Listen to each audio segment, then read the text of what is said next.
Vamos a comenzar esta novena sesión del seminario sobre el narrador de Walter Benjamin. Como siempre, vamos a tener en este caso dos expositores iniciales, los estudiantes del último bienio de su carrera, finalizando su carrera, Armando Molina de Comunicación Social, de Periodismo, y Oriana Reyes de Literatura Hispanoamericana y Venezolana.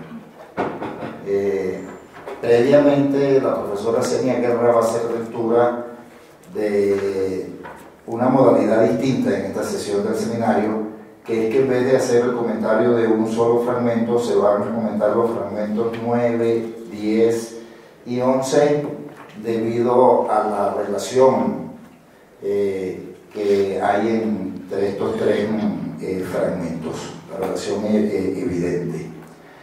Posteriormente intervendrán Armando y Oriana, la profesora Senia Guerra, y abriremos la discusión al público.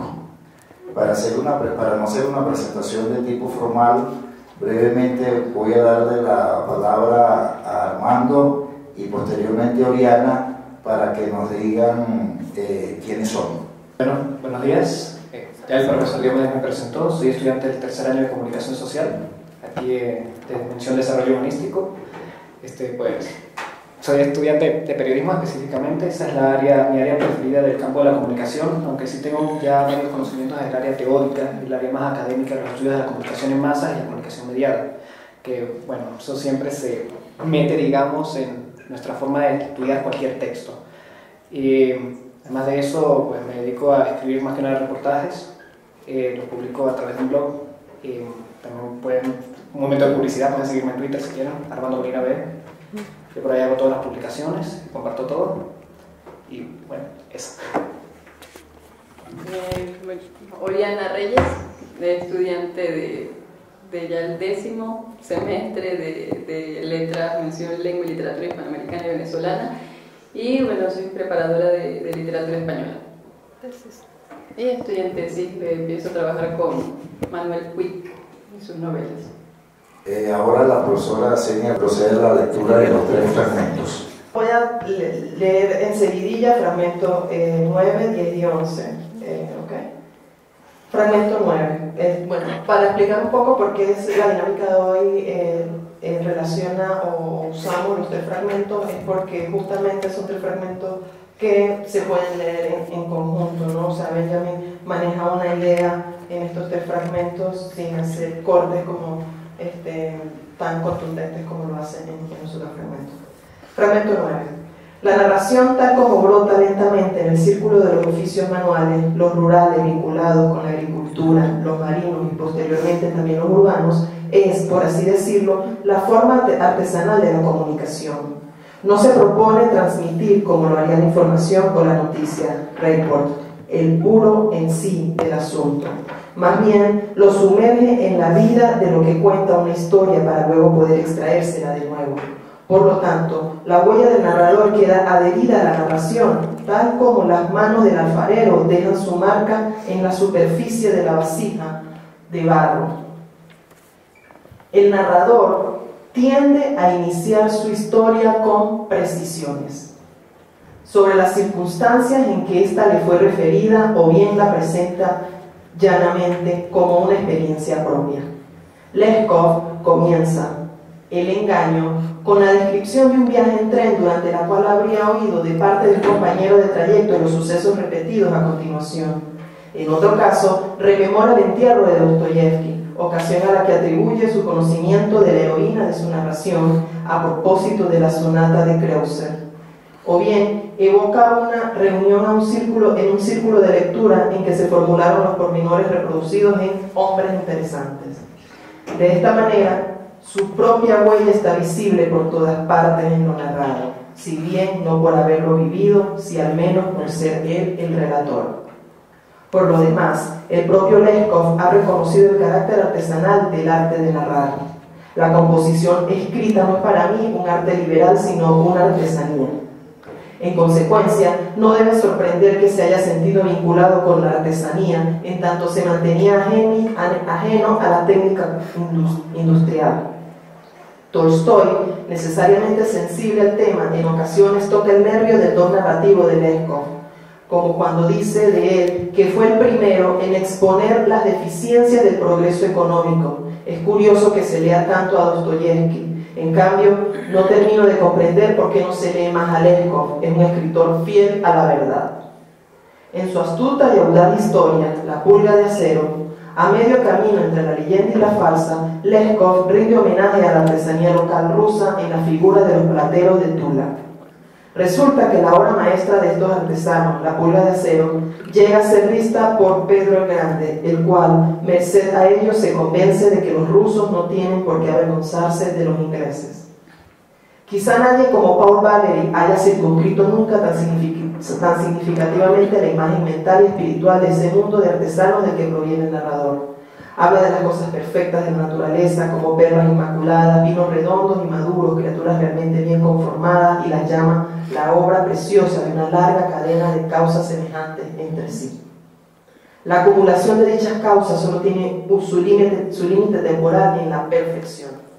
Dice Paul Valéry: antaño, esta paciente actuación de la naturaleza es limitada por los hombres. Miniaturas,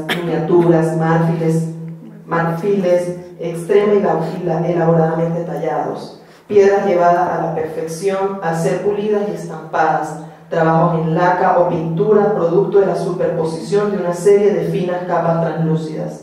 Todas estas producciones resultantes de esfuerzos tan persistentes están por desaparecer, y ya ha pasado la época en que el tiempo no importaba. El hombre de hoy no cultiva lo que no se pueda abreviar. De hecho, ha logrado incluso abreviar la narración. Hemos asistido al surgimiento de la short story, la cual, alejada de la tradición oral, no permite ya aquella superposición de las capas finísimas y translúcidas que constituían la imagen más acertada del modo en que la narración perfecta salía a la luz de la estratificación de las múltiples versiones sucesivas. Fragmento 10. Valéry termina su reflexión con la frase: se diría que el debilitamiento de la idea de eternidad en los espíritus coincide con la creciente aversión a las tareas largas. Desde siempre el concepto de eternidad tuvo en la muerte su fuente principal. Si este concepto se desvanece, habría que concluir que también tiene que haber cambiado el rostro de la muerte. Y resulta que ese cambio es el mismo que degradó la comunicabilidad de la experiencia en tal medida que ésta trajo consigo el fin del arte de narrar. Desde hace algunos siglos puede entreverse cómo la conciencia colectiva del concepto de muerte ha sufrido un menoscabo de su omnipresencia y fuerza plástica. En sus últimas etapas este proceso se ha acelerado, y en el transcurso del siglo XIX, la sociedad burguesa, mediante dispositivos higiénicos y sociales, privados y públicos, produjo un efecto secundario, probablemente su verdadero objetivo inconsciente: facilitar a la gente la posibilidad de evitar la visión de los moribundos. Morir era antaño un proceso público y altamente ejemplar en la vida del individuo. Pienses en los cuadros de la Edad Media, en los que el hecho de muerte se metamorfosea en un trono ante el que se asoma apretadamente el pueblo a través de las puertas abiertas de par en par de la casa donde se recibe a la muerte. En el curso de los tiempos modernos, morir es algo que se aleja cada vez más del mundo perceptible de los vivos. En otros tiempos no había casa o habitación en la que no hubiese muerto alguien alguna vez. El medioevo experimentó también espacialmente lo que en un sentido temporal expresó tan significativamente la inscripción de un reloj solar de Ibiza: Ultima Multis, para muchos la última. Hoy los ciudadanos son como pobres inquilinos de paso en una falsa eternidad. Residen en espacios inmaculados y sin que la muerte haya dejado en ellos su rastro, hasta que en el ocaso de sus vidas son aparcados por sus herederos en sanatorios u hospitales. Pero es precisamente en el moribundo en quien no solo el saber o la sabiduría del ser humano, sino sobre todo de su vida vivida, y ese es el material de que nacen las historias adquiere una forma transmisible, así como al final de su vida se pone en movimiento una serie de imágenes en el interior del ser humano, consistentes en las visiones de la propia persona, entre las cuales, sin percatarse de ello, se reencuentra consigo mismo. Así aflora de golpe en sus gestos y miradas lo inolvidable, que transmite a todo lo vivido esa autoridad que hasta un pobre diablo, en el momento de morirse, posee sobre los vivos que lo rodean. Es esta autoridad lo que está en el origen de la narración. Fragmento 11. La muerte es la sanción de todo lo que el narrador puede referir. Ella es quien le presta su autoridad. En otras palabras, sus historias nos remiten a la historia natural. Esto se expresa de forma ejemplar en una de las narraciones más hermosas del incomparable Johann Peter Heber. Se encuentra en el cofrecillo de joyas del amigo de la casa Renano. Se titula Reencuentro Inesperado y comienza con el compromiso matrimonial de un joven que trabaja en las minas de Falun. En vísperas de su boda, el minero muere en las profundidades de la galería.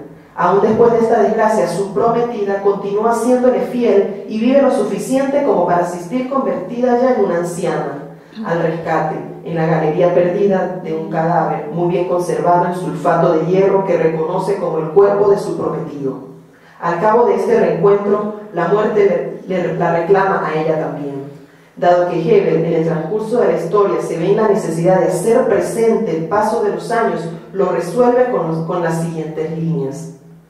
Entre tanto, la ciudad de Lisboa, Portugal, fue destruida por un terremoto y la guerra de los 7 años quedó atrás y el emperador Francisco I murió y la orden de los jesuitas fue disuelta y Polonia dividida y murió la emperatriz María Teresa y el conde de Struense fue ejecutado y América se independizó y las fuerzas conjuntas de Francia y España no lograron reconquistar Gibraltar. Los turcos encerraron al general Sten en la cueva de los veteranos en Hungría y también el emperador José falleció. El rey Gustavo de Suecia conquistó la Finlandia rusa y la Revolución Francesa y la larga guerra comenzaron. Y también el emperador Leopoldo II acabó en la tumba. Napoleón conquistó Prusia, los ingleses bombardearon Copenhague y los campesinos sembraron y cegaron. Y los molineros murieron y los herreros forjaron y los mineros excavaron en pos de las vetas de metal en sus talleres subterráneos, pero cuando los mineros de Falun en el año 1809. Jamás ningún narrador insertó su relato más profundamente en la historia natural como Hebel en esta cronología. Léasela con atención. La muerte irrumpe en ella en turnos tan regulares como el hombre de la guadaña en las procesiones, que al dar el mediodía desfilan en el reloj de la catedral. Bien, para continuar con la dinámica, nuestro invitado de hoy, que es Armando Molina, del Departamento de Comunicación Social, va a comenzar la disertación o su lectura desde su perspectiva de estos fragmentos. Sí, preparé un pequeño ensayo para, digamos, poder organizar las ideas, porque especialmente el noveno fragmento, hay mucho material relacionado a la historia del periodismo y cómo se entendía en ese contexto histórico. Por inicio. En el noveno fragmento del narrador, Benjamin inicia recalcando los orígenes artesanales de la narración, alejados de una industrialización de las historias. Lo compara con la forma base del periodismo, la noticia. Abro cita.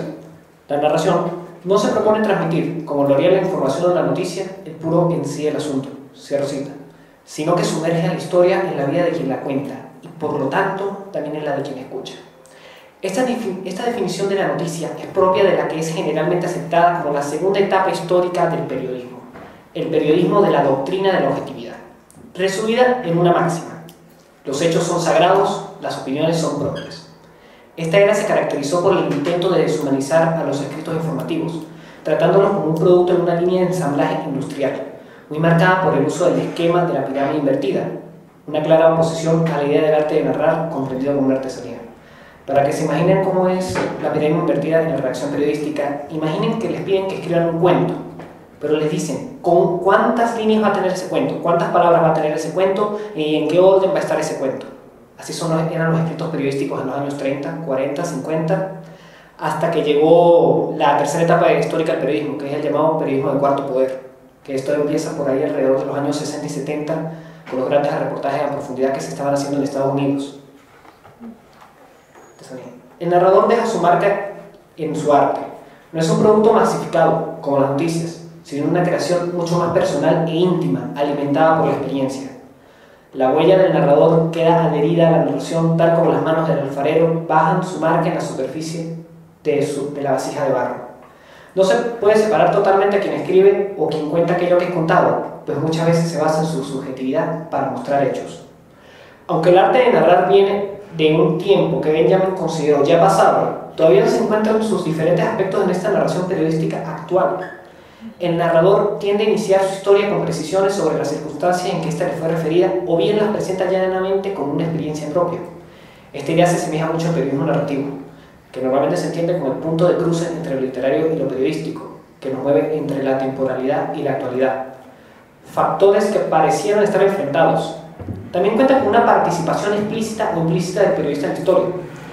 Abro cita de Benjamin, cuando al referirse a la narración dice que de esta manera su propia huella está visible en todas partes de lo narrado, si bien no por haberlo vivido, sí al menos por ser relator. Ocurre algo interesante con este periodismo de objetividad, de la doctrina de la objetividad, y es que siempre fue una utopía.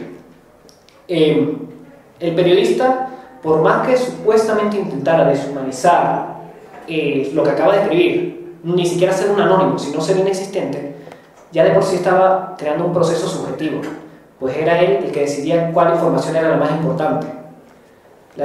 Este formato de escritura nace por una necesidad técnica, que era el telégrafo durante la Primera Guerra Mundial. Los periodistas estaban en el frente de batalla y tenían que mandar las informaciones lo más breves posible y lo más detalladas posible.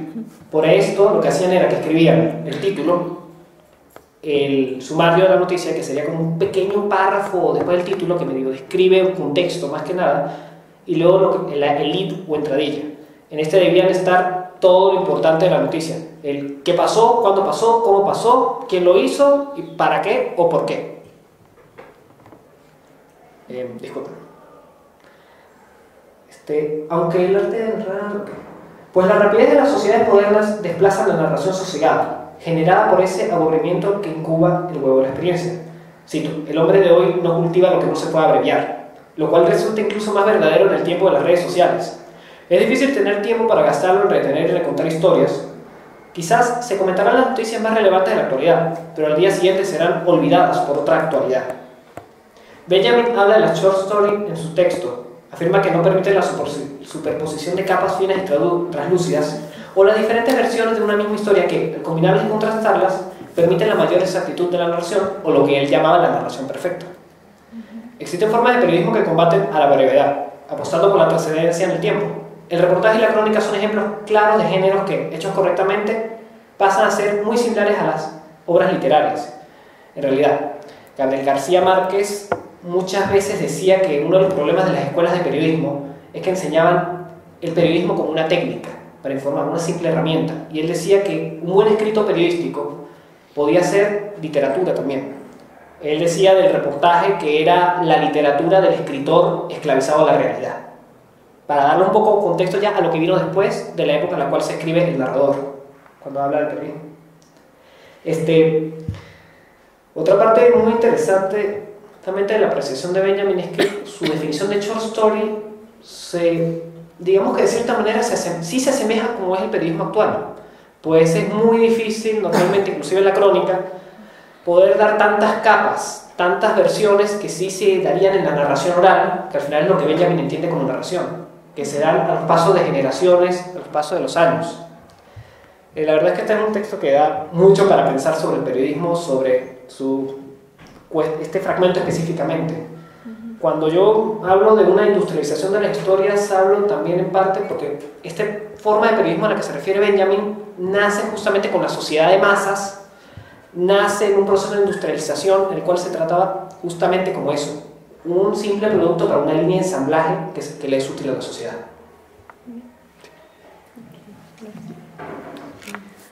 Bueno, voy a compartir un poco mi lectura del narrador. No soy tan organizada como Armando, pero... Porque eres del departamento de... Y yo de comunicación social. Pero bueno, voy a compartir mis ideas. Sí. Y creo que se engranan con lo que dice Armando, ¿no? Los vacíos que tiene mi lectura lo rellena la lectura de él y viceversa, creo. Creo que la idea fundamental, la idea principal en este fragmento es entender la narración como forma artesanal de la comunicación. Esto a su vez permite ciertas cosas, ¿no?, a partir de este fragmento, que es definir características de la narración oral, pensándola como artesanía, dar cuenta de su opuesto, o uno de sus opuestos, que sería la noticia, y a través de estos dos aspectos apuntar o esbozar parte de las razones por las que la narración se está perdiendo, o sí, está desapareciendo. En relación a las características que se le pueden atribuir a la narración oral al pensarla como artesanía, me detuve a pensar un poco en qué implica lo artesanal, ¿no? Entonces, bueno, parte de estas ideas de qué implica lo artesanal, pues lo saqué del fragmento, pero también, bueno, busqué en otras fuentes, ¿no? Entonces, creo que la artesanía apunta directamente a la técnica, a la ejecución de una técnica que incluso puede ser hasta mecánica, ¿no? Mecánica entendido en hacer una serie de pasos o un procedimiento que llega a ser hasta automático y que requiere más habilidad manual que intelectual, quizás, ¿no? Este proceso, este uso de la técnica permite varias cosas, ¿no? Permite que sea accesible, permite que pueda reproducirse, enseñarse,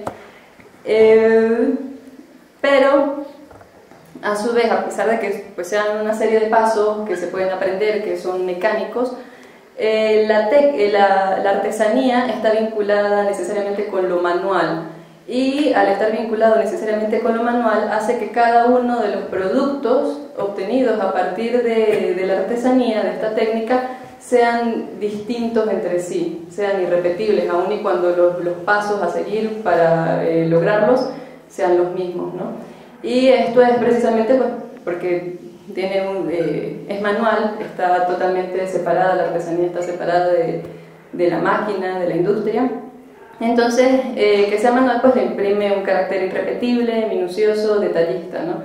Que es lo que apunta Benjamin, que a su vez apunta Paul Valéry.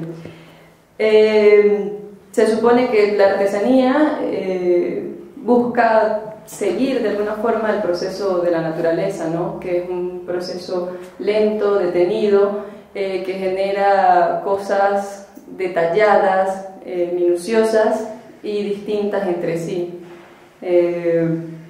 Pienso en, no sé, las hojas de los árboles, todas son diferentes, ¿no? Tienen mínimas diferencias, pero aunque aparentemente son iguales. Y bueno, entonces esta diferencia está dada por eso, por el carácter manual que tiene la artesanía. Entonces, en relación a la narración como un producto artesanal, quizás es más fácil, quizás es más fácil entender la artesanía pues, en relación a objetos plásticos, no tangibles. Pero entonces, pensado en la narración oral, Benjamin dice que esta huella que va a dejar el narrador en la narración la deja a partir de la introducción que hace de él mismo en la historia. ¿Cómo? Pues al explicar el contexto en que le llegó la historia que va a contar a continuación, y porque de esta forma él entra en la historia y le agrega detalles, agrega capas, en lo narrado. Distinto a, bueno, a la noticia, ¿no? Que solamente le importa los hechos y ya. No importa quién la transmite, no importan las circunstancias en que le llegó esta información, bueno, al menos la noticia, la definición de Benjamin. Distinto a esto, la narración, pues en la narración se incluye el sujeto que narra. No se incluye para explicar los hechos que se están contando, eso no significa que él va a interpretar de alguna manera lo que está contando, como ya lo discutimos en fragmentos anteriores, sino que se incluye de otra forma, ¿no? Entra en el relato poniendo, al menos los ejemplos que da Benjamin entra en el relato poniendo en contexto la situación en la que le llegó la historia. Recuerdo un compañero de clase una vez me contó a mí y a otra persona una historia de estas del tipo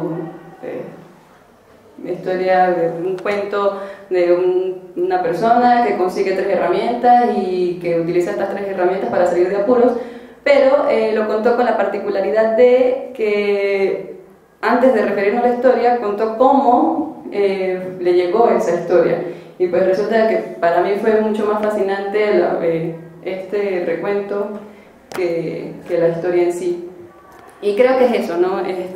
¿Por qué? Porque le agrega detalle, le agrega complejidad, supongo. Hace que la narración sea un objeto, un producto pues, más minucioso, que tenga más minucioso y que no en el que importan más elementos que el contenido, que el mero contenido. Entonces, bueno, esta idea de la narración como artesanía implica necesariamente tiempo, ¿no? Para el que narra. Entonces, con la falta o con el cambio de percepción de tiempo que tiene el hombre actual, ¿no? Entonces se empieza a perder la narración, que es lo que se discute en el siguiente fragmento, ¿no? Ya no hay disposición para narrar, pues, para narrar con el detalle, entonces se privilegia la historia corta, ¿no? Que es lo que creo que se apunta ya en el siguiente fragmento, y son las razones por las que se va perdiendo esta disposición a escuchar la historia. Entonces, pues antes de pasar al siguiente fragmento, comentar algo que era justamente que dijiste que la narración no busca explicar ni interpretar los hechos, y eso es curiosamente justamente el trabajo del periodista. Y ahí te das cuenta de que inclusive en la actualidad, pese a estos cambios que ha tenido, todavía está esta oposición, todavía sigue existiendo. El 10º fragmento. Benjamin nos pone ante la idea de la eternidad después de la muerte y su percepción en las sociedades modernas. No una eternidad entendida de manera religiosa, del cielo o del infierno, sino del recuerdo que se forma a través de las historias. La sociedad ha buscado enajenarse de la muerte, y los cambios dentro de nuestros sistemas económicos y sociales han llevado a tal estado del progreso económico que permite que simplemente no pensemos en su proximidad o en lo inevitable que es. Cito: morir es algo que se aleja cada vez más del mundo perceptible de los vivos. Cierra la cita. Cuando Benjamin escribe esto, también hace alusión a la manera de morir antes de esta sociedad. En el medioevo, de la manera en la que lo presenta, es todo un evento social y algo tratado como un componente más de la vida y no algo que deseamos activamente evitar. Pero, ¿de qué manera esta percepción afecta a la narración? Pues, citando a Valery, Benjamin dice lo siguiente: se diría que el debilitamiento de la idea de la eternidad en los espíritus coincide con la reciente aversión a las ideas largas. En una sociedad siempre en movimiento es difícil pensar en la lentitud de la eternidad. Y, vuelvo a citar, resulta que ese cambio es el mismo que degradó la comunicabilidad de la experiencia a tal medida que trajo consigo el fin del arte de narrar. Benjamin se refiere con esto al desinterés e incapacidad del ciudadano moderno para narrar y recibir historias como lo hacían sus predecesores. Esto sin realizar un esfuerzo extra, sin dejarse llevar por la inercia de la vida. Al decir que hoy los ciudadanos son como pobres inquilinos de paso en una falsa eternidad, residen en espacios inmaculados y sin que la muerte haya en ellos dejado su rastro hasta que, en el ocaso de sus vidas, son aparcados por sus herederos en sanatorios u hospitales, recuerda algo que ya es muy común en las sociedades urbanas, aunque también ocurre en las sociedades rurales. Una narración puede tener quien la relate, pero en este caso el moribundo es una autoridad en historias por toda su experiencia vivida. Pero esta es inútil si no hay alguien que se tome el tiempo de escucharla. Benjamin no habla de hijos, sino de herederos, esas personas en las cuales al momento de morir se les confía algo, ya sea una propiedad, ya sea dinero o en este caso la experiencia. Entonces no es solo importante que haya un narrador, sino también quien lo escuche. La acelerada violencia de la actualidad no solo genera desinterés en algunos para sentarse a escuchar una historia, sino que muchas veces no le deja al individuo un momento de sosiego necesario para apreciarla, retenerla y reproducirla. Además, también se asoma la idea de los lugares con su propia historia, aunque sea brevemente. En otros tiempos no había casa o habitación en la que no hubiese muerto alguien. Siguiendo con el tema, se entiende que las historias contadas por los moribundos de estos espacios también hacen que el lugar tenga una narración propia que puede ser contada. Hay varios aspectos, por lo menos el tema de los cambios económicos. Antes la muerte de un padre era algo muy, digamos, íntimo, en lo cual muy pocas personas se meterían. En la actualidad necesitas pedir un permiso de trabajo si quieres cuidarlo. Solamente se te da el tiempo de descanso en el caso de que haya muerto. Rara vez, muchas veces esta persona, o sea, Benjamin nombra lo de tirarlos en los hospitales, pero esto no es tanto, digamos, como un juicio de valor, sino como simplemente una declaración de una realidad.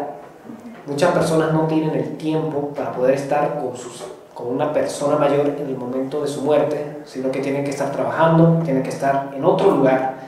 Y al final, ¿quiénes lo acompañan? Muchas veces los enfermeros, que no tienen el interés de escucharle los cuentos de su historia, aunque sea en la mayoría. Hay algunos casos en los que sí, hay excepciones, pero ocurre así. Ahora, con el tema de los lugares con historia. Esto fue algo que sentí que cuando Benjamin nombra lo de los muertos, que lo de las muertes en ciertos lugares, es como estas personas que vivieron aquí se vuelven parte de este lugar. Y recuerdo un concepto que hemos estudiado en comunicación social, en la materia de temas de geografía, que es el tema de los geosímbolos. Estos lugares que empiezan a tener un significado propio, formado intersubjetivamente, ya sea por una cultura específica, por un grupo social específico, o, bueno, sí, en este tipo de circunstancias. Y el ejemplo claro de eso es, por ejemplo, el Ávila y los picos aquí en Mérida. El Ávila en Caracas significa mucho para el caraqueño, pero para la mayoría de nosotros solamente es un monte. Los picos pasan lo contrario con los caraqueños. Y es algo que se forma culturalmente y se forma también en parte por las historias que ahí se han producido. Ciertamente los hospitales y sobre todo ahora las clínicas no son lugares donde no hay historia, donde no hay narración, porque como tú muy bien dices, lo que prima es un sentido de lo profiláctico, ¿okay? De lo higienizado, porque lo importante es que en algún momento, si este paciente muere, hay que limpiar todo para que venga el siguiente. Y de esa manera, una técnica, ¿no?, más industrializada de la muerte, distinto, por ejemplo, al moribundo que está en el hogar, al que van a visitar los vecinos, los familiares, que incluso es velado en la propia casa, ¿ok? Entonces crean, incluso los mismos velorios son zonas de relatos. Se reúnen las personas a hacer sus propios relatos, incluso hasta chistes.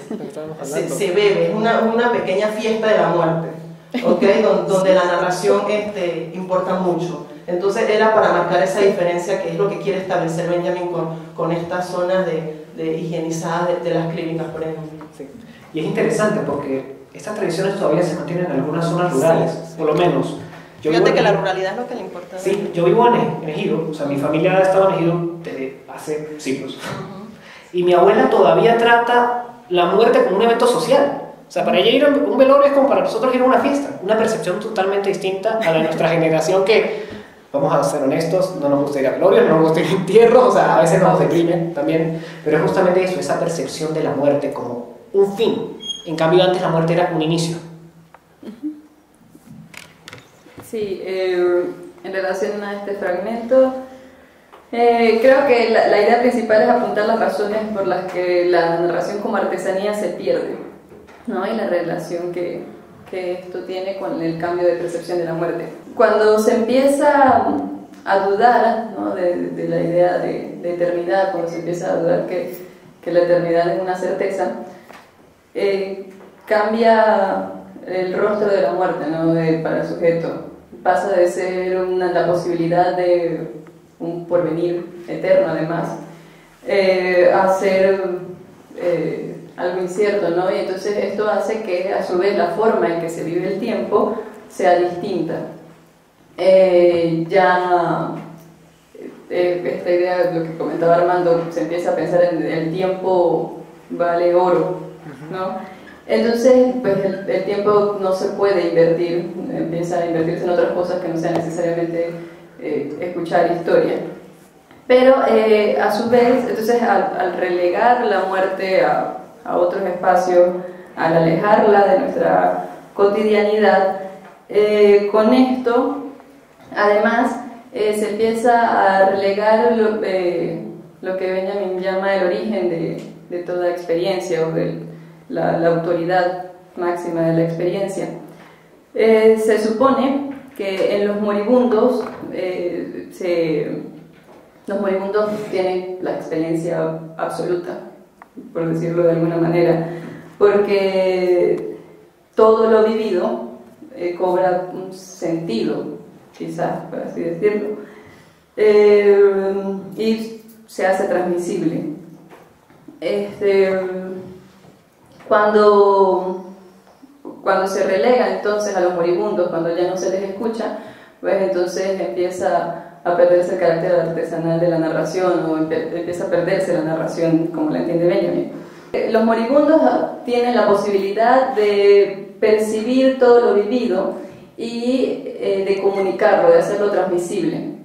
Pero como no hay nadie dispuesto a escuchar esta transmisión de la experiencia, entonces la narración que se sirve precisamente de esta experiencia para comunicar empieza a extinguirse. Hay algo que me gusta mucho, ¿no?, que lo apuntaba Oriana. Fíjense cómo termina, lo apuntaba Oriana respecto a las tres últimas líneas, ¿no?, de ese fragmento. Dice: así aflora de golpe, bueno, lo voy a leer. Así como al final de su vida se pone en movimiento una serie de imágenes en el interior del ser humano, consistente en las visiones de la propia persona, entre las cuales, sin percatarse de ello, se encuentra consigo mismo. Lo que en películas, o lo que comúnmente nosotros escuchamos, que cuando alguien está cerca de la muerte ve pasar la película de su vida, ¿ok? Esto es lo que apunta Benjamin. Desandar, le dicen. ¿Cómo? Desandando, está desandando. Exacto, una cosa así. Así aflora de golpe en sus gestos y miradas lo inolvidable, es decir, el moribundo se convierte, aflora en sus gestos lo inolvidable. ¿Para quién? Para el que lo está percibiendo, que transmite a todo lo vivido esa autoridad, es decir, él es el autor, que hasta un pobre diablo en el momento de morirse posee sobre los vivos que lo rodean. Es esta autoridad la que está en el origen de la narración. Entonces, apuntando a lo que decía Oriana ahorita y hace rato, es como si la cercanía a la muerte, o la muerte es la forma de vida artesanal. La muerte es la forma de vida artesanal. ¿En qué sentido? Como decía Oriana, como lo dice Benjamin, como lo decía también Armando, si la artesanía es justamente, a diferencia de la técnica industrial, que en el caso, por ejemplo, de la técnica industrial en el periodismo, en la actualidad, son formatos serializados, la artesanía implica la huella del alfarero en lo que está moldeando. Entonces, la muerte, o el moribundo, quien está cerca de la muerte, tiene la huella de su propia vida. ¿En qué sentido? En que los detalles de lo que ha vivido comienzan a aflorar. Y si afloran detalles, significa que aflora lo narrativo, lo que Riquet llama la identidad narrativa, se exacerba, ¿ok? ¿Por qué? Porque lo que viene de ahí en adelante es pensar su historicidad. Es decir, la muerte es la forma artesanal de la vida, porque lo que tiene encerrado en ella es una historicidad que hasta un momento anterior a esa condición de moribundo no había. ¿Por qué? Porque la técnica industrializada en una forma de vida que es la vida rutinaria, serializada, no lo permite. El moribundo tiene todo ese tiempo para pensar su experiencia, para ser consciente de su historicidad. Era lo que quería decir. La verdad es que en el fragmento 11 no escribí nada, porque tengo que ser sincero, es el más complicado de los tres. Sí. Complejo, ok. Y complicado. Y complicado también, ¿no? Complicado es el presidente. Exacto. O sea, como tal, puedo darle como una idea muy general de lo que comprendí. aprendí sobre este fragmento, y es que es el tema de cómo al narrar nos puede ayudar mucho para dar un ejemplo del paso del tiempo, poner en contexto histórico. En este caso de Benjamin, cuando él hace, digamos, esta cita de la parte de entrando a la ciudad, entre tanto la ciudad de Lisboa, en Portugal, fue destruida por un terremoto y la guerra de los 7 años quedó atrás, y el emperador Francisco I murió y la orden de los jesuitas fue disuelta y Polonia dividida y murió la emperatriz María Teresa, etc. Él lo que hace es mostrarnos el paso del tiempo con respecto a todo un contexto histórico, político y social. Y esto es lo que hace el autor de este cuento, de esta narración justamente. Como esa forma ayuda a llevarnos a entender mejor lo que ha pasado. Justamente estaba comentando con la profesora Senia cómo esto es algo que sí es parte totalmente del periodismo. Tú no puedes tener periodismo si no existe una contextualización en el tiempo y el espacio. Y yo se lo comentaba a Ariana, esta contextualización a veces es implícita. El mero hecho de cuando se publicó un reportaje ya te dice mucho del contexto histórico y político que hay detrás de él. No es lo mismo publicar un reportaje sobre corrupción en un gobierno específico durante ese gobierno que publicarlo 10 años después, cuando coincidentemente un candidato a las presidenciales fue ministro de este gobierno y estuvo involucrado en ese caso de corrupción. Y esto es algo que se mantiene todavía en el periodismo y es algo que sí toma de las narrativas más tradicionales, de las narraciones más tradicionales. Según entiendo, la narración está relacionada con la muerte, porque es a través de esta porque se alcanza la experiencia absoluta. Es de la experiencia que la narración se alimenta. A su vez, la narración, por implicar la experiencia humana, que a su vez implica la muerte, es decir, la experiencia humana, la muerte es una condición de la experiencia humana, la narración, como se sirve de la experiencia humana y como la experiencia humana necesariamente está relacionada con la muerte, entonces existe un nexo también necesario entre narración y muerte. En el sentido de que la muerte es la que va a dar origen a la experiencia, a la transmisibilidad de la experiencia que después va a producir narraciones, pero lo que creo que no entiendo es que él da un ejemplo puntual, ¿no? Él da un ejemplo en el que en una narración se hace referencia constante de la historia humana a partir de la muerte de ciertos mandatarios o de hechos que implicaron muerte.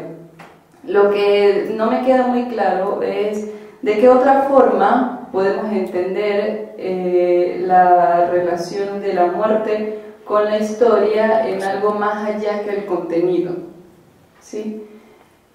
Esa es la duda que tengo. Creo que puedo responderla. Quizás la relación es porque justamente la historia se sirve de la muerte, porque la muerte es la experiencia límite, ¿ok? Y al ser experiencia límite o como límite se presenta como posibilidad de fin. Y si estamos hablando de una posibilidad de fin, es decir, de un sentido teleológico, estamos hablando de tiempo, de una cronología. ¿Sí me van captando, no? Entonces, si hay un fin, significa que ese fin, todo lo que hay antes de ese fin, es un tiempo, es historia, es historicidad. Entonces, lo que hace Benjamin es valerse de la muerte para pensar la historicidad. Creo que estoy repitiendo un poco lo que ya había dicho. Okay. Pero lo que le interesa a Benjamin no es hacer filosofía de la muerte, ¿ok? Per se, sino pensar la muerte como una forma de pensar la historia. Lo que quiere decir que para Benjamin el fin o la muerte de la historia no tenía sentido que la modernidad, que otro filósofo pues, lo habían pensado. Para él la muerte de la historia, perdón, la muerte, él no habla de la muerte de la historia, sino de la muerte en la historia, lo importante que es la muerte para la historia, justamente para pensar la cronología, para pensar la historicidad, ¿okay? Como experiencia límite. Lo decía Oriana en algún momento también, los moribundos viven esa experiencia límite, y fíjense, ¿qué otros sujetos viven la experiencia límite? Las víctimas. Las víctimas son otros sujetos de la experiencia límite, y como víctimas también se piensan como víctimas. ¿Por qué? Porque la experiencia que en ese momento están teniendo tiene una particularidad, es una singularidad que se diferencia de toda la historicidad que anteriormente habían tenido. ¿Ok? Eso es como lo que intento responderle a Oriana y ese fragmento. Debo confesar que conversando con la profesora Senia, quisimos que el protagonismo hoy, la relevancia la tuvieran Armando y Oriana, en que ellos expusieran sus consideraciones sobre estos tres fragmentos, el 9, el 10 y el 11 de Benjamin. Y nosotros estamos un poco como a los hombres. Creo que lo han hecho muy bien desde sus inteligencias y además con mucha honestidad intelectual desde sus, digamos, sombras, lagunas en cuanto a la lectura del texto de los fragmentos de Benjamin, que como lo decía la profesora Senia, haciéndole una leve corrección a Armando, no son complicados, son complejos. En el noveno capítulo, creo que tengo que decirlo, la idea de leer el 9, el 10 y el 11 fue de la profesora Senia, porque son tres fragmentos, digamos, donde siguiendo esa especie de mito, entre comillas, de Benjamin, se van deslizando de 3 o 4 conceptos, digamos, que vertebran esos 3 capítulos, y aquí no voy a jugar adelantado, ni voy a hacer eso que llaman spoiler, que me parece una absoluta necedad. Cuando leo algún crítico que dice, ay, no quiero hacer spoiler, me parece imbécil. Porque si alguien piensa que conociendo o teniendo información, o conociendo un objeto, teniendo referencias sobre un objeto, ese objeto no se puede pensar, pues entonces el pensamiento deja de existir. Exacto, sí. O sea, si ya los griegos parece ser, dice, no es así, no digo, Borges decía que había creo que 25 metáforas, 30 metáforas, no sé. Entonces, si eso que decía Borges es cierto, pues entonces nadie puede ser post-Borges. Estos 3 fragmentos van a desembocar de manera magistral en un capítulo que yo se lo comentaba a la profesora Senia, dedicarle todo la próxima sesión del seminario al 12. Van a desembocar en un capítulo muy importante, Armando, para el periodismo, que es, hasta donde yo sé, el único texto que conozco teórico que hace una definición de la crónica, que parece que es un objeto indefinible, inclusive para los grandes cronistas del pasado, del tiempo medio o de la actualidad. Uno lee a los grandes cronistas, a Caparrós, a Monsiváis, a María Moreno, aunque María Moreno tiene la inteligencia para no tratar de definirla, y no hacen definiciones de la crónica. Bueno, en el fragmento 12, Benjamin va a producir una teoría sobre definición de la crónica.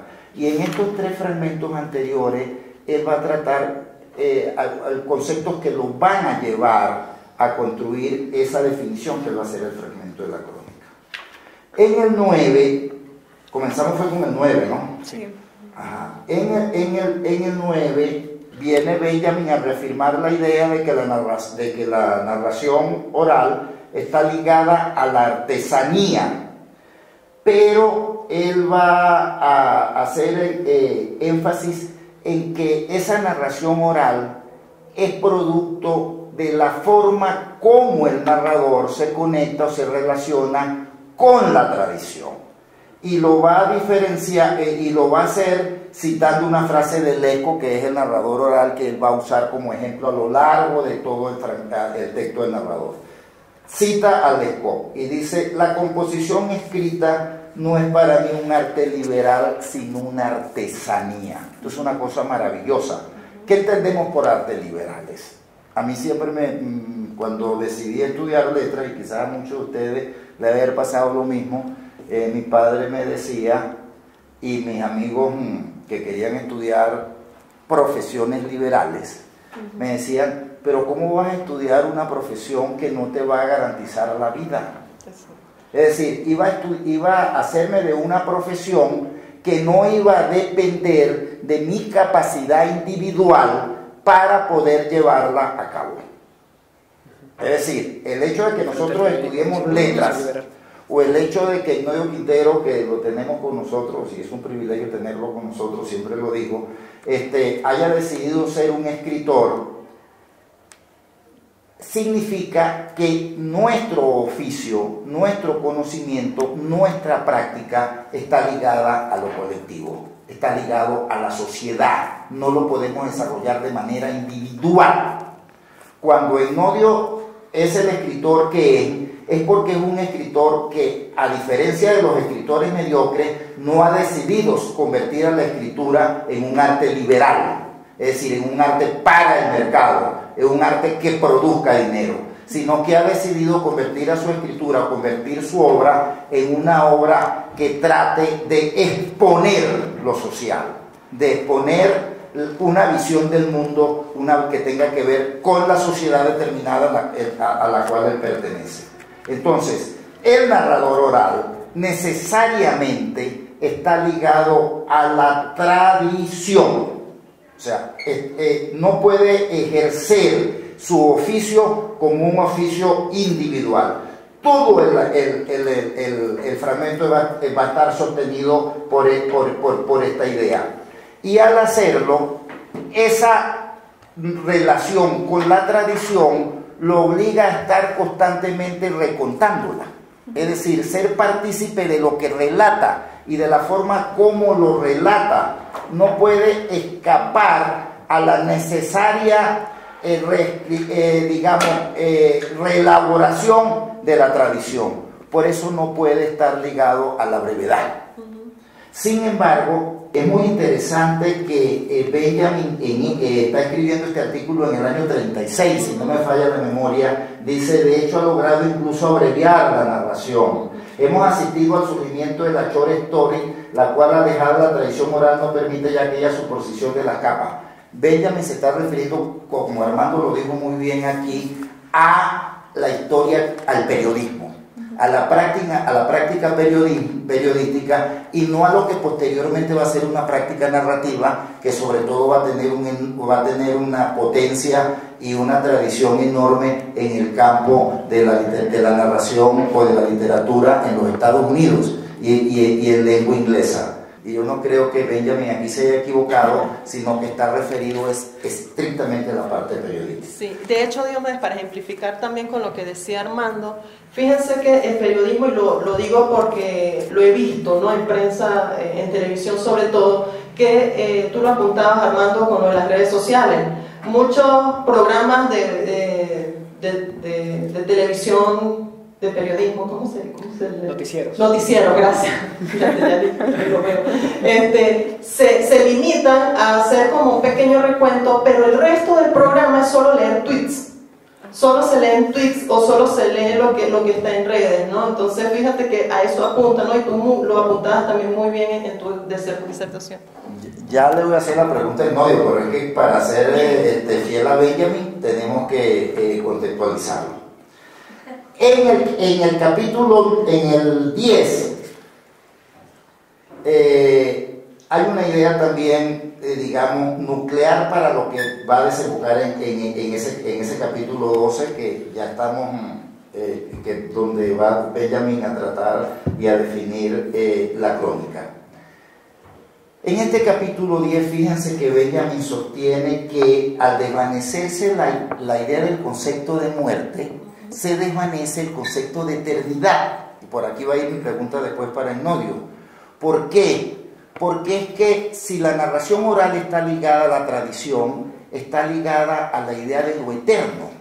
Y lo que define la idea de lo eterno es la muerte, como lo decía la profesora Senia muy bien, como el límite de la vida, como el límite, pero sin separar a la muerte de la vida. Es decir, como historicidad. Es el límite de la vida, pero pertenece a la historia de ese sujeto. ¿Qué hizo la modernidad según Benjamin?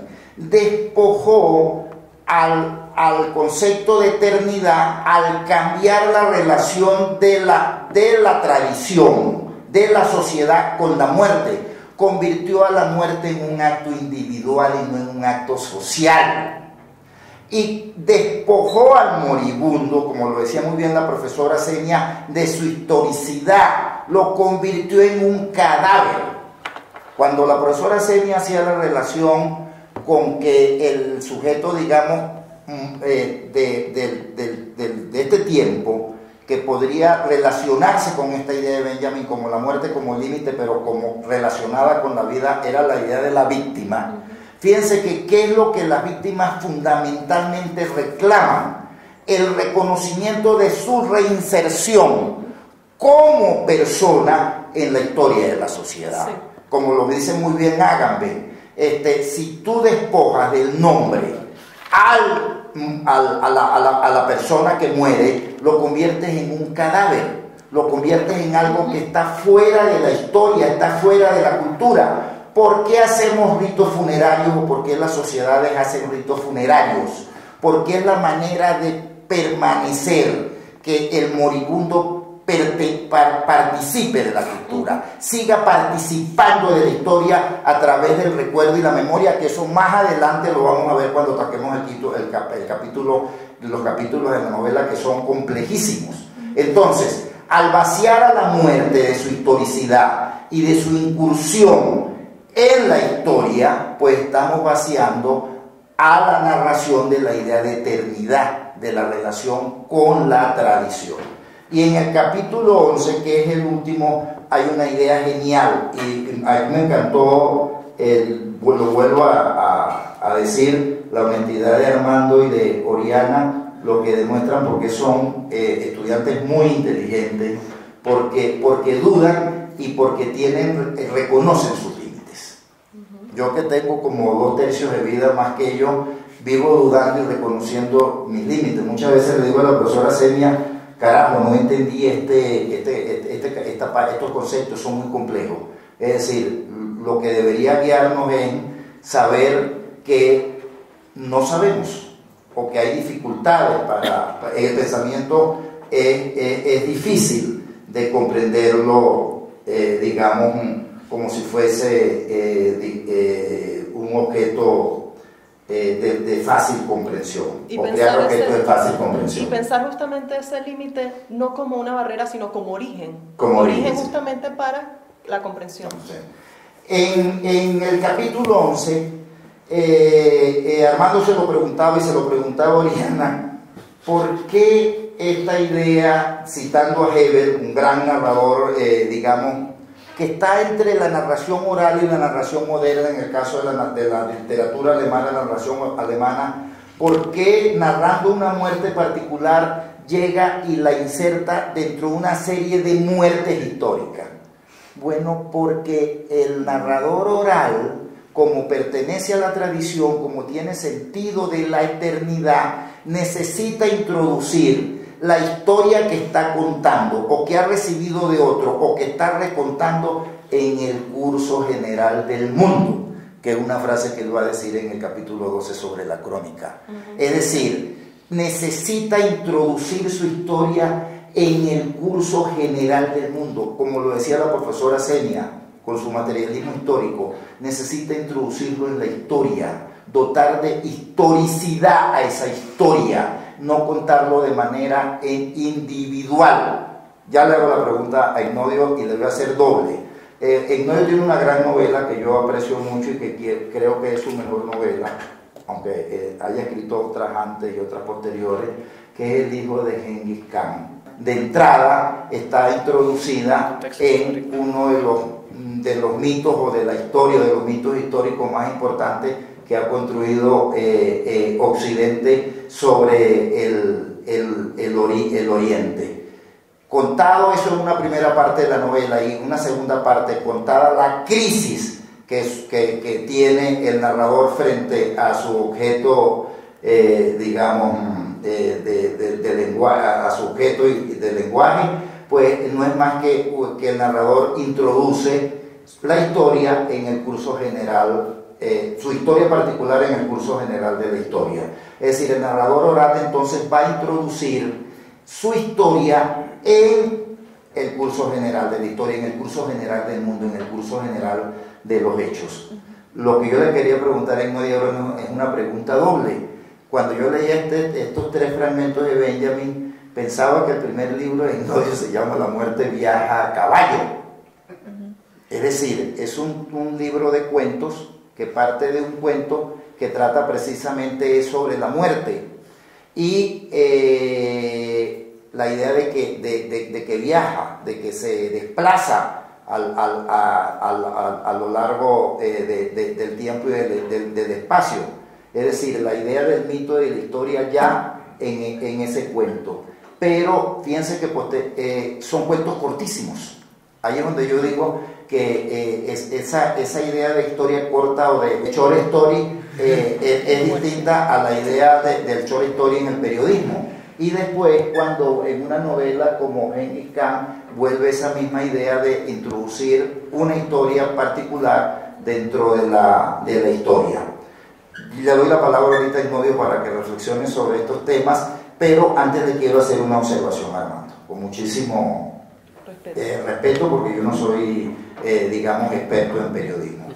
Armando hizo una descripción muy, digamos, académica, historicista, del desarrollo de lo que podríamos llamar la industrialización del periodismo, en torno a la objetividad, al concepto de objetividad en ese proceso de industrialización histórica del periodismo. Sin embargo, Armando, al mismo tiempo que se desarrollaba, sobre todo en los Estados Unidos, esa idea de un periodismo aséptico, que es muy importante desde el punto de vista de la profesionalidad del periodista, eso lo vamos a discutir cuando pasemos al 12. En Europa, a finales del siglo XIX, aparecían los suplementos literarios a partir de la idea de los folletines y se creaba el periodismo literario, lo que hoy día podríamos ver como el nacimiento en Europa, en paralelo como se daba en América Latina a final del siglo XIX, con Darío, con Gutiérrez Nájera, digamos con Martí, con los cronistas literarios nuestros a finales del siglo XIX. A finales del XIX y en las primeras 3 décadas de Europa aparecía una especie de un periodismo literario. Hay un libro extraordinario, la profesora Senia lo tiene, que se llama La eternidad de un día, que es una selección de crónicas periodistas de grandes escritores alemanes de las décadas del 20 y del 30, y entre los cuales hay un texto maravilloso de Walter Benjamin. ¿Cómo es que no es inocente que en este texto el fragmento 12 del narrador sea como el cronista. El genio de Benjamin, en la medida en que estaba pensando teóricamente el problema de la narración, estaba ejerciendo ya un periodismo literario como un cronista. Sí, Diomedes, no solamente estaba pensando en este texto, no piensa la noción de narrador ni la noción de periodismo a partir de la crónica, sino también la noción de historia. Porque cuando tú hablas de insertar, por ejemplo, en el fragmento 11, cuando él usa, ¿no? El ejemplo del narrador Johann Peter Hebel, usa la narración de él donde una mujer anciana, ¿no? Muere, y para poder justificar el paso del tiempo él incrusta, ¿no? Toda una serie de hechos históricos. Lo que está haciendo Benjamin es reconocer que y es lo que debe hacer, o no es lo que debe, ¿no? Sino es como una crónica sobre cualquier evento o circunstancia se legitima, es el hecho de poder convertir un evento, como lo teoriza Hayden Weiss, un evento se puede incrustar o se puede sumergir en un hecho histórico. Él establece esa distinción. El evento puede pasar desapercibido. Okay, que alguien muera de hambre, que estemos pasando trabajo, es un evento. Okay, pero para que pase a hecho histórico debe estar incrustado en el curso, en la formalización de un contexto, en la formalidad de un contexto. ¿Y cuál es la formalidad de ese contexto? La historia narrada por los profesionales legitimados para ello. Entonces, ¿qué es lo que pretende Benjamin en esta teorización, no solamente sobre la narración, sino también sobre la historia? Él pretende que para legitimar un evento, de las víctimas sobre todo, se legitima incrustándolo en sucesos históricos que en teoría de la historia se llaman hechos históricos. Cuando un evento pasa a ser un hecho histórico es porque, bueno, ha pasado por un proceso teórico para que se convierta en hecho histórico. Pero Benjamin dice que a partir de la crónica, es decir, que la narración puede legitimar un evento justamente al hacer este ensamblaje, ¿ok? Del evento con el hecho histórico. No, santificar a Benjamin, yo no estoy de acuerdo. Es decir, soy abogado del diablo. A mí Benjamin me encanta porque me dispara cantidad de cosas, pero no le hago caso. No lo sigo literalmente, porque no es mi santo. No tengo santos, si tengo alguno es Kafka. Pero leyendo estos fragmentos, hice la tarea, los leí. E incluso conseguí el original del cuento. No es tu santo, pero le prendes vela. Conseguí el original del cuento, el cuento que está al final, que por cierto, ¿cómo se llama? Johann Peter Hebel. Sí, ese es un Johann Peter Hebel. En realidad era un poeta, pero escribí ese cuento que yo lo conseguí incluso en internet, es como un cuento cortico, una página apenas. Es sensacional el cuento, aparte de las cosas históricas que tiene de la cronología histórica, durante los 40, 50 años, hasta que esta señora consigue a su novio, lo sacan de la mina. Bueno, cuando leí los fragmentos, había una cuestión que sí me ha interesado, es la muerte. Yo no estoy de acuerdo mucho con la idea de cada rato los moribundos. Los moribundos somos los desde que nacemos, somos moribundos. Entonces, el narrador, su relación con la muerte, solamente cuando tiene conciencia de que va a morir es cuando debería comenzar a narrar. No esperar, si está ahí boqueando tampoco va a tener coherencia con eso. Es decir, somos moribundos de alguien que nace.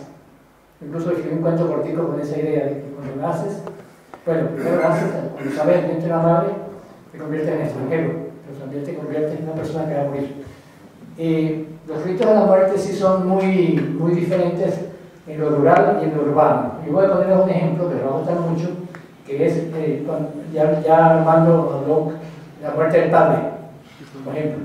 Se me levantó a la idea que yo tenía. Hay una novela de Karl Nausgaard, que es un escritor contemporáneo muy famoso porque escribió una pentalogía, o creo que seis novelas de como 500, 600 páginas cada uno, y están todas en español. Se hizo famosísimo con eso y le puso un título general de lucha, así como un poco provocador, ¿verdad? Y la primera se llama La muerte del padre. Y muere el padre de Nausgaard, él está en Suecia y tiene apenas un hermano, que no sé dónde vive, y él viene a la ciudad donde está su padre muerto, que además era alcohólico y ahora había convertido en alcohólica a la abuela, la madre del padre muerto, y leer esa parte, digamos la parte del funeral, por llamarlo así, es una cosa totalmente desoladora, en el sentido de que el padre está, él lo va a ver como el tercer día que llega. Pero tienen como lo que sería como una funeraria, pero es una cosa totalmente burocrática, un cuarto por allá, lo tienen con hielo, no sé, con formol, y no tienen ningún doliente. La madre, que es una abuela alcohólica, está ahí, ni siquiera lo ve, y el otro hermano no ha llegado. Entonces, comparado eso con la muerte de mi padre, que fue en el año 82, en junio, yo estaba aquí en Mérida, en julio, me avisaron que había muerto, se sabía que iba a morir, porque estaba como desahuciado, tenía 90 años y bueno, estaba esperando la muerte en el campo.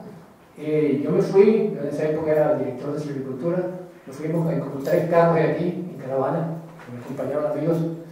Llegamos con un aguacero espantoso ahí, no había carretera, había que bajar por una loma así.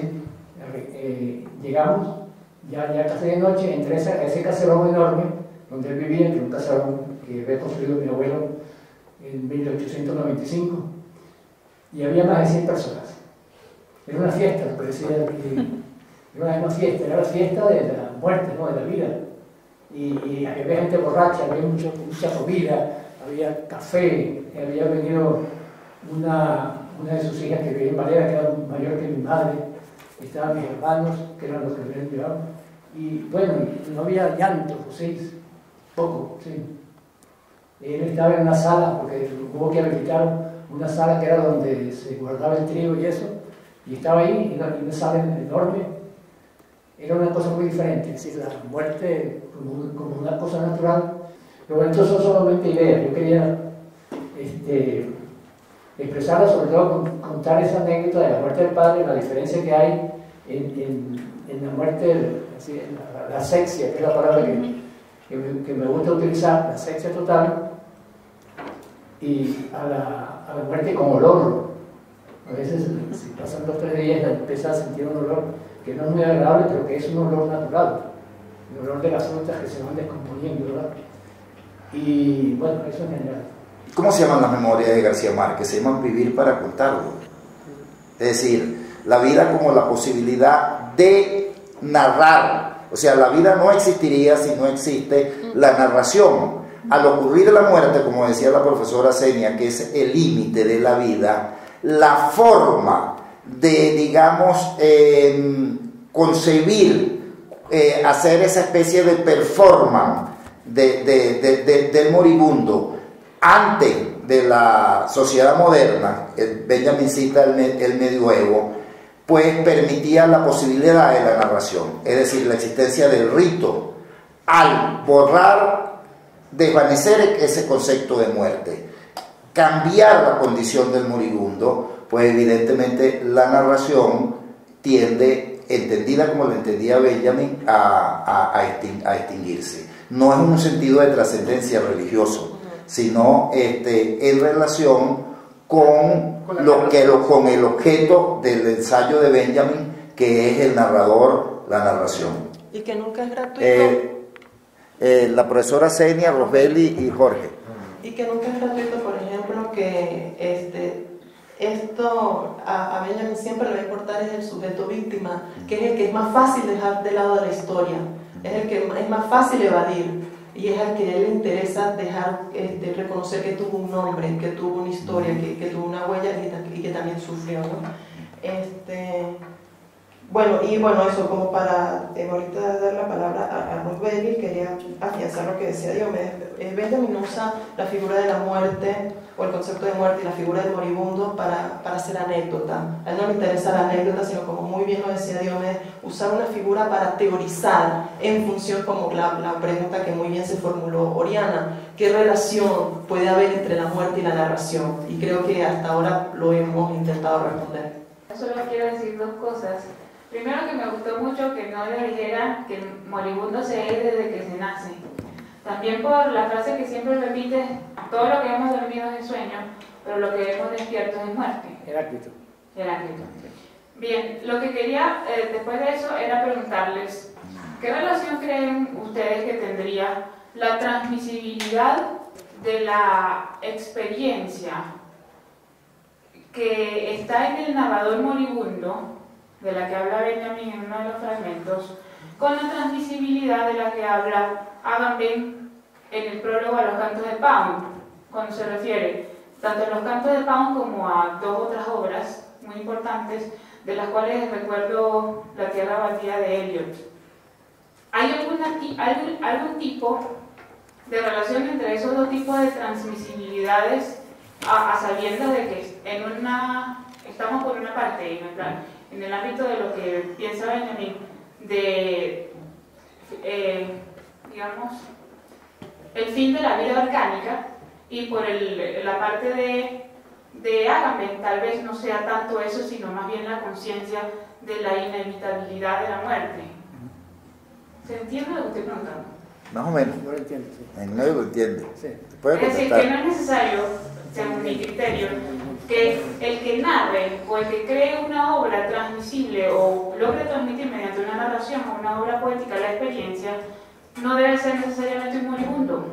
Que la transmisibilidad, entonces, podría residir más bien en aquel que es capaz de crear, a través de su conciencia de la inevitabilidad de la muerte, una obra que dé constancia de esa misma transmisión.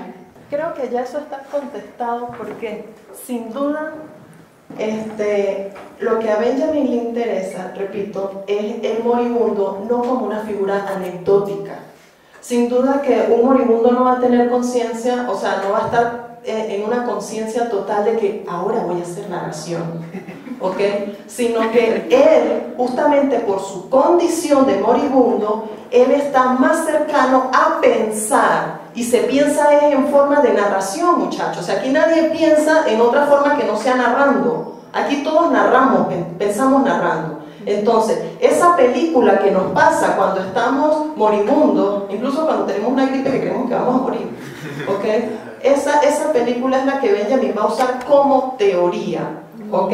Va a usar como figura para teorizar, perdón, la relación con la relación de la muerte con la narración. Y sin duda, como Ágame lo plantea, la transmisibilidad como ¿cómo lo planteaba Robelli? La importancia de que la transmisibilidad era como una evitación, un alargamiento del plazo de la muerte. Porque ¿qué hace la narración justamente? Si tú estás en un estado de moribundez, moribundia. En un estado de moribundia, el proceso, ¿por qué un moribundo piensa o narra su vida? Pónganse a pensar, o sea, teoricemos aquí en conjunto. ¿Por qué se piensa sobre la vida cuando tenemos una gripe o cualquier otra cosa y creemos que vamos a morir? ¿Qué hace eso si no es prolongar el proceso de la muerte? Es decir, te estoy dando la respuesta con Ágame, ¿no? Es el hecho de que la narración, esa transmisibilidad, lo que va a producir justamente es que la narración extienda la vida y retrase la muerte. ¿Okay? Esa es otra de las relaciones orianas de la respuesta para la relación entre muerte y narración. Jorge. Bueno, quería hacer unos comentarios aquí breves en relación a algo que mencionó Ed Nodio sobre Nietzsche, sobre la muerte de Dios, y quería tratar de relacionarlo con algo que mencionaba en el Elogio de la Profanación, porque él menciona que Dios no está muerto, sino que Dios se insertaba en la vida de los hombres. Entonces, a propósito de que esto aparezca en el Elogio de la Profanación, creo que no sería necesario el reconocimiento de que la muerte está próxima, o necesariamente que sea el moribundo el que tiene la capacidad de transmitir una historicidad, su propia historicidad, sino más bien el uso de la muerte, ¿verdad? La apropiación de la muerte para reconocer la historicidad y entonces transmitirla. Sería en este sentido esa apropiación de Dios, esa idea de que Dios está inmerso en el hombre, como en lo fragmentario que está en lo inconmensurable.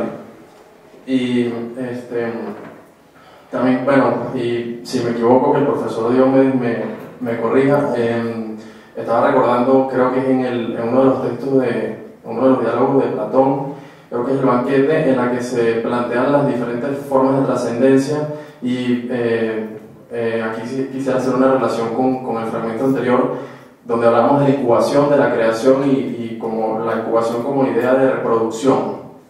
En el banquete se hablaba de que había dos formas de pasar a la eternidad, de una continuidad, y era o bien procreando, o era también transmitiendo ideas, transmitiendo conocimiento a, digamos, las generaciones venideras, para que haya una continuidad, una tradición. Esa era una forma de conseguir la eternidad. Una forma muy intelectual, como lo planteaban los griegos, y no sentimental de la eternidad. No, a lo que voy a referirme un poco a lo que planteaba Robert. Yo creo que hay un problema de niveles del uso del concepto de transmisibilidad.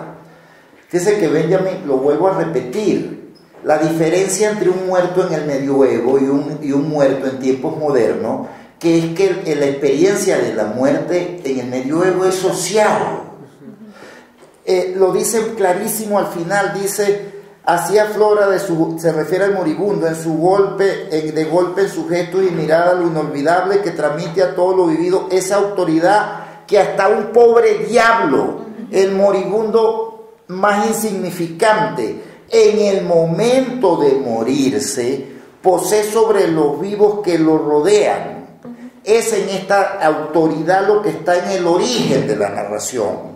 No es que el moribundo nos va a transmitir su vida, es que autoriza dentro de ese hecho histórico, como decía muy bien la profesora Benjamin, yo creo que citando a Agamben, que tiene un ensayo sobre lo eventual, en el tiempo moderno, en un tanatorio, una cremación es un evento. Exacto. Eso no tiene significación social. En el medioevo, la muerte es un hecho histórico, está ligado a la colectividad, está ligado a la cultura y está en el origen de que se pueda narrar, se pueda transmitir esa vida. No necesariamente que el moribundo la transmita. Exacto. Forma parte de la tradición de la narración oral. Y también como, insisto, digamos, como una figura para la teorización. En el prólogo que le hace Agamben a los cantos de Rapao es una cosa genial. ¿Qué pasa en la época moderna cuando se rompe esa capacidad que tenía el narrador oral de convertir los eventos individuales en un hecho histórico, es decir, en incorporarlos a una tradición? Bueno, que el narrador moderno, como lo explicaba muy bien Armando y lo referí, lo hemos visto a lo largo de todo el seminario, el narrador moderno se va a encontrar con un mundo fragmentado, con un mundo que ha perdido esa idea de la tradición, de la relación entre los hechos, que ha perdido la noción del hecho histórico, porque ha privado, como lo decía muy bien Armando, la industria del periodismo, la industria de la información, que produce son noticias y noticias y noticias y noticias, formatos. Sí. Un escritor moderno, un narrador moderno se va a encontrar con un mundo fragmentado. Él no tiene la capacidad del narrador oral para transmitir la tradición. ¿Qué hacen los grandes escritores modernos? ¿Qué hace Joyce? ¿Qué hace Kafka? ¿Qué hace Rapao? ¿Qué hace Elio? Crean una transmisibilidad de todos esos hechos individuales, pero para dotarlos de una historicidad distinta, los montan unos sobre otros. Los relacionan a través del montaje, que va a ser un concepto que Benjamin va a desarrollar, al que es crucial en el pensamiento benjaminiano. O sea, nos superponen todos esos eventos y generan una nueva historicidad, una nueva relación, una nueva manera de concebir la tradición. Por eso son tan difíciles para nosotros como lectores comprenderlo, porque queremos leerlo con unos lentes propios de la tradición o de la narración oral. Entonces nosotros leemos La Tierra Baldía y nos encontramos con que Eliot nos va montando sobre capas y supercapas y estratos y estratos y estratos y estratos, una serie de hechos que el lector tiene que organizar. Es una nueva forma de transmisibilidad. Yo cuando leí ese ensayo de Benjamin, creo que se lo comenté a la profesora Senia, de Agamben, se lo comenté a la profesora Senia, dije, diablos, yo escribí una nota sobre un libro de Gabriela Kisser y metí el pie entero, porque ella en un libro que se llama Tribu, narra una serie de hechos que tienen que ver con religiones distintas, pero ella, como no conocía el texto de Agamben, ella quería transmitir todo eso como que si entre las religiones hubiera la posibilidad de una tradición común, y no hay una tradición común. Es imposible narrar hechos religiosos de distintas religiones con la idea de una tradición común. Hay que narrarlos superponiéndolos unos sobre otros. Cuando un lector no moderno, vuelvo a hacerle propaganda a Inodio, lee El hijo de Genghis Khan, en esa novela de Inodio, en la primera parte hay un tipo de transmisibilidad dominado por la tradición. En la segunda parte hay la conciencia extraordinaria de un narrador que tiene conciencia de que no puede seguir transmitiendo las historias que está contando a cómo las transmitía un narrador oral, sino que trata de mostrarle al lector sus dificultades y superpone no historia, sino las dificultades mismas. Es decir, no narra, no superpone historia, no monta historia sobre historia, sino que la historia son las dificultades que todos los días ese narrador encuentra para transmitir unas historias que sí sabe cómo transmitirlas, pero que aquí lo que le importaba era exponer la dificultad que tiene un narrador moderno hoy día. Ahora te voy a contar una anécdota con relación a esa novela. Es que la primera tiene dos partes. Esta es una novela que muchas personas creían que iban a naufragar como autores, y les gustaron al Cordero, y sobre todo a Victoria Estefano, que ya estoy salvado. Son lectores suficientes, y creo que hay más de dos, por lo menos tres. Y la primera parte tardé 5 años en escribirla. Comencé, exactamente recuerdo por qué comencé y cómo comencé y cuándo comencé, en diciembre del 2002. Y la terminé en el 2006. Bueno, la primera parte la escribí en 5 años. 5 años, digamos 100 páginas. Y las otras 100 páginas las escribí en Tokio en 2 meses y medio, en un café. Entonces, ¿por qué? Yo estaba estudiando japonés y estaba en un curso que era inglés-japonés y no estaba perdiendo mi español. Pero entonces el español empezó a extenderse. Es impresionante la cantidad de la riqueza verbal que tiene esa segunda parte, que es totalmente enloquecida. La primera es una novela que podría ser, para pensar que es histórica, porque está ubicada en el siglo XII, es alguien que va a nacer, va contando desde el hecho de la madre todo lo que ve, las batallas, las cosas que escucha, es perfecta como narración clásica, pudo ser escrita por un inglés hace 100 años, por decirlo. Y la otra parte es enloquecida totalmente, enloquecida porque el español se estaba defendiendo y era un jinete que regresa de un páramo donde ha estado meditando durante 40 días, ayudando, meditando, porque ha perdido la capacidad de soñar, quiere llegar al cumpleaños de su padre, que va a cumplir 100 años, y no sabe si se ha muerto en esos 40 días, y al mismo tiempo tiene recuerdos de su vida y de otras vidas, y aparece Japón, y aparecen cantidad de cosas extrañísimas ahí, aparecen como sueños, películas, vainas rarísimas, y bueno, y parece que tiene algún sentido, porque hay algo que lo conecta, y ya descubrí que es la historia.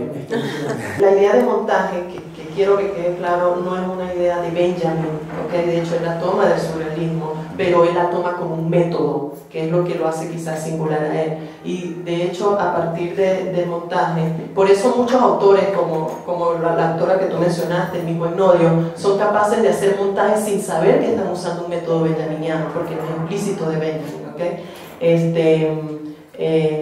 Y este método de montaje es lo que va a dar lugar a lo que muchos novelistas van a lograr en sus obras como constelación, y es lo que va a permitir justamente la transmisibilidad. ¿Por qué? Porque constelación justamente en la forma del montaje lo que hace es superponer en capas tiempos diferentes, ¿ok?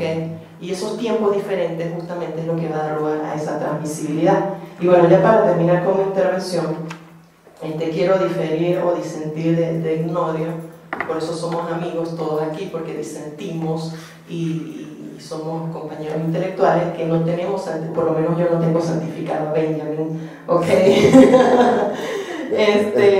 Es distinto, ¿no? Santificar que pensar, ¿no? Pensar con Benjamin, constelar con Benjamin, y quizá en un entorno al que nos han obligado a relacionarnos con tanta mediocridad y, ¿por qué no?, con tantos mediocres, pensar con rigor y con exhaustividad a veces puede parecer sacralización, y no lo es sin duda.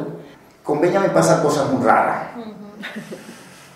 Miren, se lo mostraba a Robelli, en la biblioteca me encontré antier un libro que no sabía que tenía, su historia de la crítica literaria, hecha por varios especialistas norteamericanos y europeos.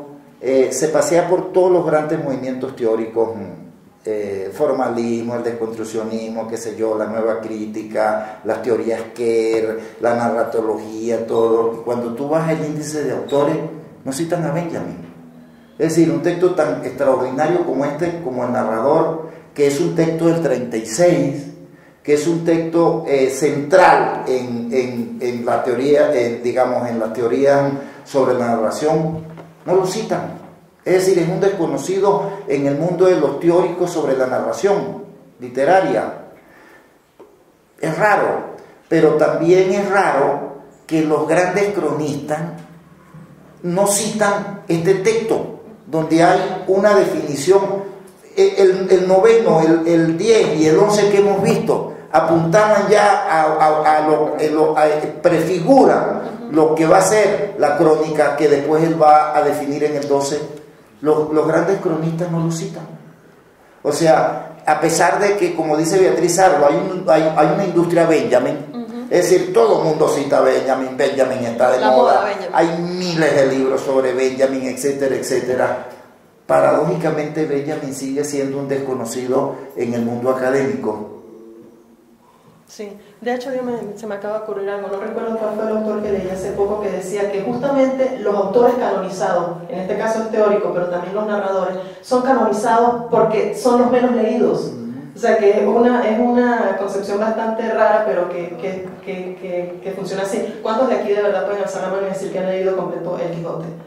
No responden. Bien, yo creo que quiero agradecerles infinitamente a Oriana y a Armando, de verdad. Yo estoy demasiado, bueno, no son solamente ellos dos, aquí a la mayoría los conozco, de verdad estoy intimidada con esa inteligencia que tienen a la edad que tienen y que puedan sentarse aquí a diferir con nosotros, a decirnos que algo puede ser complicado y no complejo y a preguntarse por qué la narración puede tener relación con la muerte. De verdad, muchas gracias, muchachos. Un aplauso, por favor.